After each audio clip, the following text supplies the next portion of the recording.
니에미야는 이스라엘 공동체가 각기 매년 3분의 1 세겔씩 수납하여서 성전에 쓰도록 하였습니다. 성전 예배와 사역이 운영되기 위한 비용이 필요했을 것인데 이것들을 위해서 모든 사람들이 함께 동참하기를 원하였습니다. 역대기는 이것을 오경에 기록된 성소를 위해 부과된 세금의 제도와 연관을 시키고 있습니다. 성소의 재정을 충당하기 위해서 인구조사를 하고 20세 이상 된 모든 남성들에게는 반세계를 부과했습니다. 이것이 출애굽기 30장 12절에 나와 있는 말씀인데 성전세에 대한 원리라고 볼 수 있습니다. 개인 부담금이 반세겔에서 3분의 1 세겔로 변경이 되었습니다. 이것은 페르시아의 화폐로 금 1세겔은 은 10세겔인데 반해서 성전 세겔로는 금 1세겔이 은화 15세겔이었기 때문에 이렇게 줄였다라고 볼 수 있습니다. 세겔의 무게, 가치 이것들은 시대에 따라서 지역에 따라서 달라졌습니다. 그래서 두 세금을 정확하게 비교하기는 어려움이 있습니다. 성전 공동체 구성원들이 성전세를 내는 것은 페르시아 시대의 일반적인 관습이기도 하였습니다.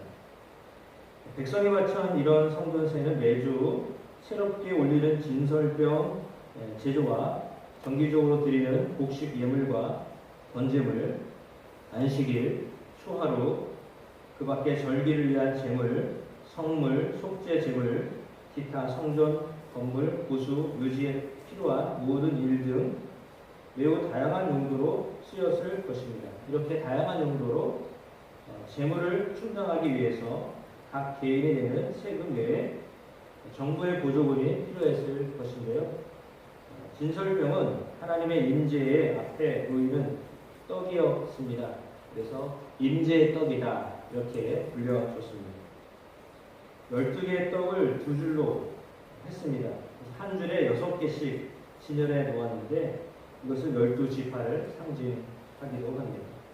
떡은 여호와께서 이스라엘 자손과 맺으신 영원한 언약과 관련이 있습니다.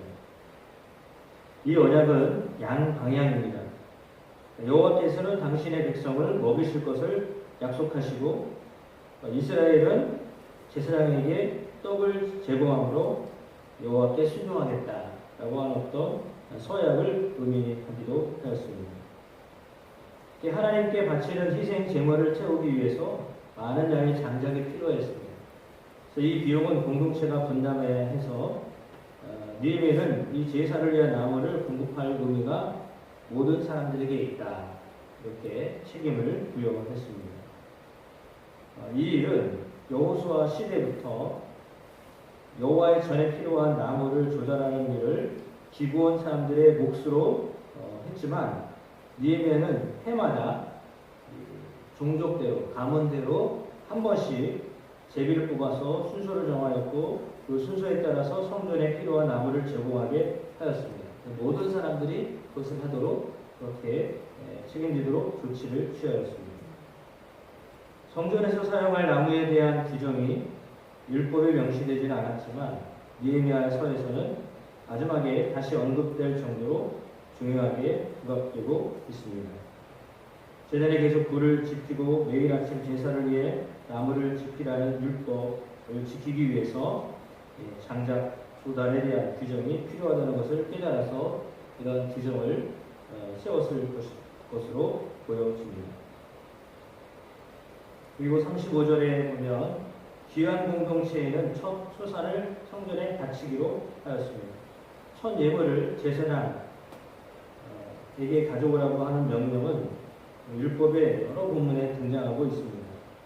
제사장의 집이 아닌 여호와의 전으로 가져오라고 규정한 것은 이것은 개인이나 가족에게 직접 기부하지 못하게 하려는 것이기도 하고 성직자들로 하여금 예루살렘에 이주하여 살도록 하는 그런 장려의 하나의 방법으로 보여지기도 합니다.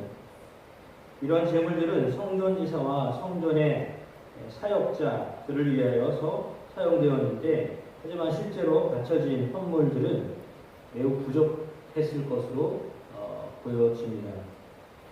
만물에 대한 규정도 첫 열매 것과 흡사한데, 그렇지만 사람의 경우에는 대속이 되었습니다. 부모는 상징적인 비용인 몸값을 5세겔로 정하여 지불하고 장자를 되찾기도 하였습니다. 처음 익은, 그래서 가장 좋은 의미가 있는데 11조는 레위인들에게 돌아갈 몫이었고, 거제물은 제사장이 받을 것이기에 성전의 골방에 보관을 하였습니다. 신명기 18장 4절에는 처음 거둔 곡식, 포도주, 기름, 처음 깎은 양털을 제사장의 몫으로 규정하였습니다. 11조는 레위 사람들에게, 성전에서 사역하는 사람들에게 제사장들의 급여를 위한 것이었습니다. 생산분의 10분의 1을 레위인들에게 주면 그들은 그것의 10분의 1을 제사장들에게 바쳐야만 했습니다. 모세 시대에는 두 그룹, 그래서 제사장 그룹과 레위 그룹에게 잘 분배를 했는데, 느헤미야 시대에는 그렇지 않은 것으로 보여집니다. 그래서 13장에서 이 문제를 해결하기 위해서 개혁을 단행하는 거죠. 그래서 레위 사람들이 11조를 거두기 위해서 성읍을 순회할 때 제사장 한 명이 꼭 동반하게 하였습니다. 이건 이제 투명하게 모든 일들을 하기 위함이었습니다. 성전의 창고가 비는 일이 없도록 꾸준히 헌물로 채우도록 하였습니다. 11조에 대한 율법 조항들을 변화된 상황에 맞추어서 적용했다, 이렇게 볼 수 있고, 이 모든 것들을 관리하는 책임이 레위인에게 있었고, 또한 그것을 감독하도록 제사장을 세웠습니다. 오늘 본문을 볼 때 성전을 운영하기 위해서 운영에 대한 모든 부분들을 위하여 이제 성전세를 내게 하고 11조를 내게 하고 첫 예물을 드리게 하고 하였던 것들을 보게 됩니다. 이 모든 일들이 백성들이 함께 해야 된다라고 하는 어떤 의미로 모든 사람들에게 나무를 가져오게 하든지 첫 예물을 가져오게 하든지 성전세를 드리게 하든지 라고 하는 것으로 이렇게 구체적으로 그들이 성전을 재건하고, 그리고 성벽을 쌓고, 그리고 그 안에서 제사를 드리면서 어떻게 해야 되는가에 대해서요 비교적 상세하게 언급하고 있습니다. 그것은 이제 성전만 지어서 끝나는 것이 아니라 그 다음부터 성전에서 계속 드려져야 될 예배, 그리고 하나님이 그 성전을 통하여서 백성 모두에게 복을 주시기를 원하시는 그런 마음들을 함께 나누고 있음을 알 수 있습니다. 성전의 예루살렘의 공동체에 있어서, 이스라엘 공동체에 있어서 항상 중심에 서 있기를 원하는 그 마음이 오늘 느헤미야를 통해서 오늘 우리에게도 전해지고 있습니다.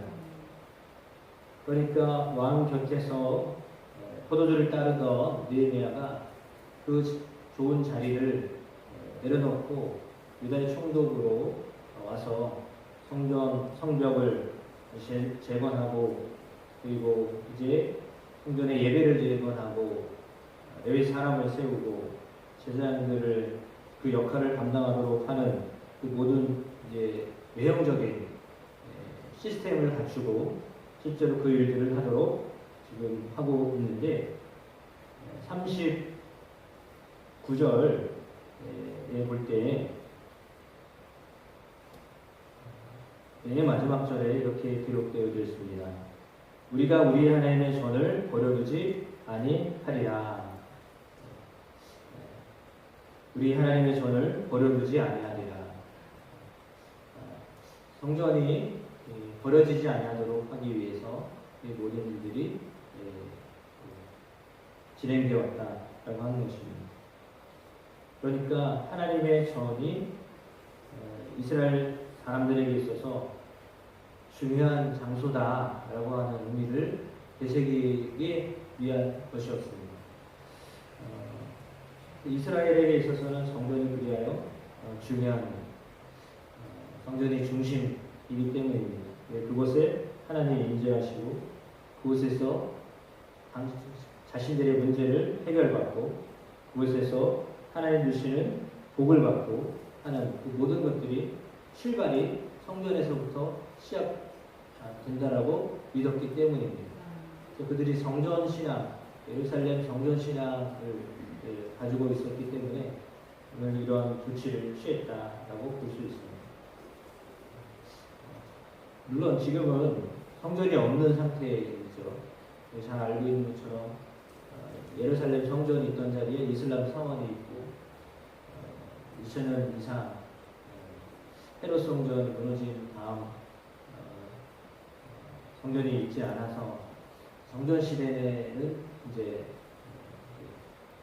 우리 눈에 보이지 않습니다. 대신에 성령 강림과 더불어서 시작되어진 교회 시대죠.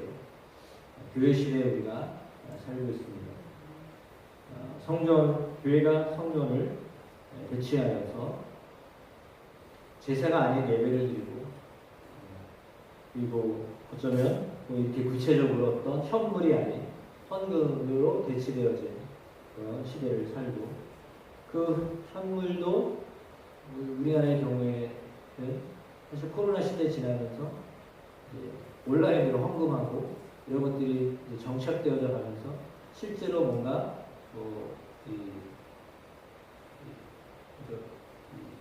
재물이나 이런 부분들도 온라인상에서 움직여지는 뿐만 아니라 예배도 코로나를 지나면서 온라인에서 예배드리는 사람들이 생겨나기 시작하고 지금도 여전히 온라인에서 예배드리는 사람들이 아직도 그렇게 많이 있습니다.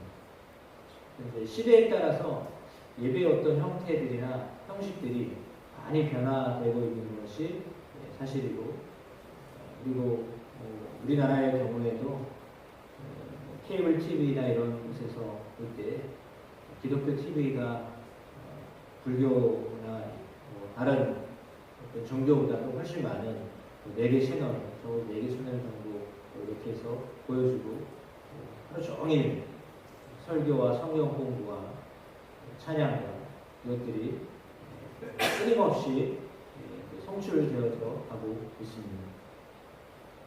유튜브나 뭐 이런 것들을 빼고라도 그냥 공영방송은 아니어도 방송들을 통해서 수많은 사람들에게 기회만 되면 들을 수 있고 보게 되어진 그런 시대를 우리가 살아가고 있습니다. 어떻게 보면 지금 사실은 교회 홍수 시대입니다. 음악 들으면 십자가 보이는 그런 시대를 살아가고 마음만 먹으면 언제든지 성경을 들을 수 있고 배울 수 있고 그런 시대를 살아가고 있습니다. 그 시대와 지금 시대를 비교하자면 지금은 정말 넘치는 시대를 살고 있습니다. 당시에는 할 수 없이 성전에 가야만 모든 문제가 해결되는데 지금은 굳이 교회를 오지 않아도 자기 손 안에 핸드폰으로 모든 걸 다 해결할 수 있는 시대가 되었습니다. 어떻게 보면 외형적인 어떤 것으로 따진다면 지금 시대는 전혀 다른 시대를 살아가고 있습니다. 내 손 안에 다 성전이 교회가 들어가 있잖아요. 여기서 다 모든 것을 할 수 있는 시대가 됐습니다. 가정에서 아니 때로는 외출하여서 야외에서 어디서든지 마음만 먹으면 예배를 드릴 수 있는 그런 시대가 된 겁니다. 한편으로 보면은 굳이 교회를 안 와도 신앙을 지킬 수 있는 시대가 된 겁니다. 그래서 구약에서 느헤미야 시대에 이야기했던 그 시대랑 지금 우리가 살고 있는 시대는 전혀 다른 시대를 살고 있어요. 당시는 어쩔 수 없이 성전에 가야만 제사를 드릴 수 있고 현물을 가져가야만 제사를 드릴 수 있고 문제를 해결할 수 있었지만 지금은 굳이 그렇게 하지 않아도 마음만 먹으면 어디서든지 예배를 드릴 수 있고 어디서든지 헌금할 수 있고 어디서든지 물론 이제 어떤 구체적인 봉사나 이런 사역들을 할 수는 없지만 그러나 예배 하나만 생각한다면 어디든지 예배를 드릴 수 있는 거예요. 어떤 상황에서도 예배를 드릴 수 있는 그런 시대가 지금 우리가 살고 있는 시대입니다. 그러니까 어떻게 보면 그때보다는 지금이 훨씬 더 좋은 영성을 알 수 있는 시대. 우리의 마음이 어떠냐에 따라서 늘 하나님의 말씀과 기도로 찬송으로 무장될 수 있는 시대. 그러나 그럼에도 불구하고 이렇게 막 홍수 시대를 살고 있는데 열린 시대를 살고 있음에도 불구하고 사람들은 더 많이 열린 세상이 있기 때문에 이것이 이 신앙이 이 믿음이 정말 작은 것 중에 하나예요. 그러니까 예전에는 교회라고 하면 신앙생활은 교회생활이야 이렇게 말할 정도였어요. 교회 중심이어야 돼 라고 말하는 그런 시대였는데 지금은 사실은 그런 시대는 아니에요. 왜? 시대 자체가 완전히 달라졌기 때문에 그래요. 그렇다고 물론 뭐 그냥 아무 데서나 그냥 신앙생활 해도 돼 라고 말할 수 있지만 그렇게 하면 또 흐트러지니까 그래서 공동체인데 그런 개별적으로 가게 되니까 그러면 사실 구심점을 잃어버리고 그리고 사실은 사람이 이런 동물이라고 표현해 죄송하지만 동물이 자기 어떤 그 감성에 의하여서 좌지우지되는 그런 존재이기 때문에 혼자 있다 보면 아무래도 어떤 그런 흐름에 더 빨리 이렇게 동화되기가 쉽습니다. 그러나 이렇게 공동체로 함께 있고 하다 보면 자기 자신을 조금이라도 또 자제도 하고 그리고 사람들의 어떤 모습들을 보면서 배우는 것들이 있기 때문에 혼자서 유아독존처럼 혼자서 내가 다 모든 것을 할 수 있다라고 생각할 수 있는 시대이긴 하지만 그럼에도 불구하고 그것보다는 공동체로 모여서 함께 신앙생활하는 것이 더 유익하기 때문에 지금도 여전히 교회가 존재하는 거예요. 존재할 수 없는 시대가 된다면 할 수 없이 또 이렇게 핸드폰 의지하고 하는데 그러나 어떤 시대에는 전혀 그걸 못하는 시대가 올 수도 있거든요. 예를 들어 방송을 못하게 된다, 유튜브나 이런 것들이 채널이 막히게 된다라고 하는 시대가 오면 그때는 어떻게 하겠습니까? 교회를 오지도 못하고 방송도 볼 수 없고 핸드폰도 할 수 없는 시대가 온다면 가정하는 거예요. 예를 들어 그런 시대가 온다면 그때는 어떻게 신앙을 지킬 수 있겠습니까? 그럼 그때는 아무것도 없었으니까 나는 뭐 나에게는 책임이 없어요. 뭐 어떤 환경이 주어져야 여건이 주어져야 신앙생활하는 거지 여건이 이런데 내가 어떻게 신앙생활합니까? 이렇게 말하는 것은 어떻게 보면 그냥 환경 탓하는 거죠. 나는 잘하려고 했는데 이렇게 되지 않는 환경 속에 있었기 때문에 내가 이렇게밖에 못한다. 이렇게 말하면 그거는 정말 어쩌면 자기에게 주어지는 어떤 책임을 하나도 감당하지 않는 그런 사람이 되는 것밖에는 되지 않죠. 그러나 물론 어떤 책임이라고 하는 것보다도 하나님을 섬김으로 주어지는 하나님이 주시는 은혜와 복이 있기 때문에 사람들에게 무겁게 생각되어질지 몰라도 책임을 주는 거예요. 책임을 주는 이유는 책임만 주기 때문에 주는 게 아니에요. 왜냐하면 책임에 따른 권리가 주어지기 때문이죠. 책임을 준다는 이유는 책임을 주면서 거기에 따른 권리를 주려고 책임을 주는 거예요.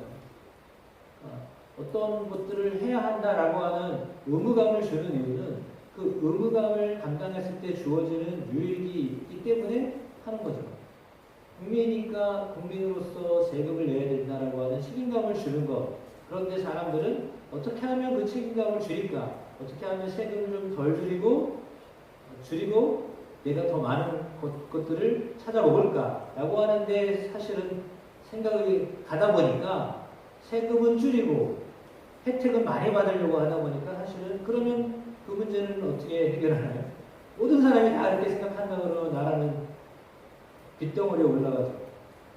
그리고 세금은 자꾸 줄여달라고 그러면 그 세금은 누가 어떻게 감당합니까?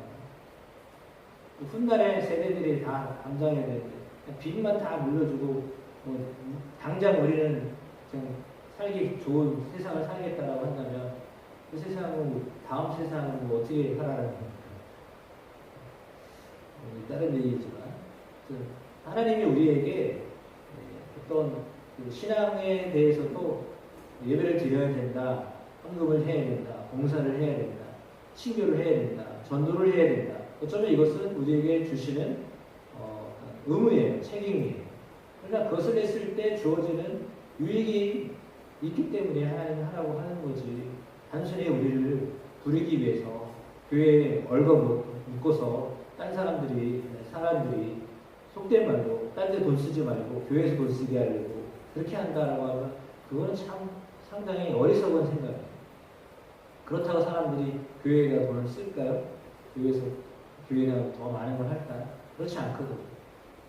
그러니까 우리가 신앙생활을 하는 어떤 그 원리가 왜 그런가에 대해서 기본적으로 생각을 하고 정말 세금을 많이 내는 나라는요 그만큼 부자로 살아요.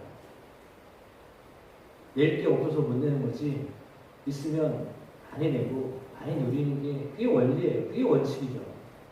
어떻게 조금 내고 많이 누릴 수 있어요. 그거는 도둑놈 신고죠.